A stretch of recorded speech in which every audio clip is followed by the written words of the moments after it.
सांस की तकलीफ, सांस की तकलीफ है, देखो नफ्स जिसको बोलते हैं। किसी को सांस की तकलीफ है, सांस खींच के आता है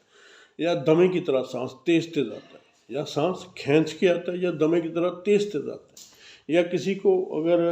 या मिर्गी की कोई प्रॉब्लम है, या दिमागी कोई मसला है, या कोई टेंशन है उसके अंदर, या कोई नींद की कमी है, या इस तरह का कोई भी मामला उसके साथ है,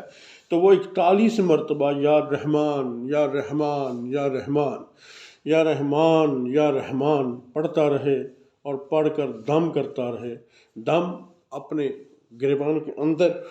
या हाथों पर फूंक मारो, चेहरे पे मारो, हाथ यूँ मारो, पानी पास रख लो, पानी पे दम कर लो, थोड़ा सा ऑयल तेल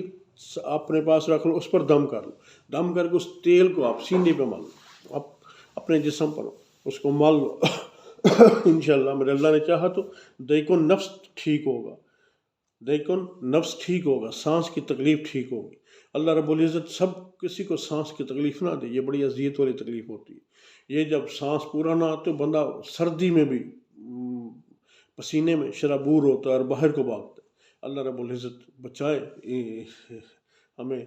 बल्कि कोई भी तकलीफ़ हो अल्लाह महफूज रखे। हाँ, ये बात जहन में रखे, जिसको कोई तकलीफ़ आती है और उस पर वो अल्लाह के लिए सब्र करता है, तो फिर अल्लाह रब्बुल इज़्ज़त उस तकलीफ़ के इवज़ उसको जो अता फरमाते हैं वो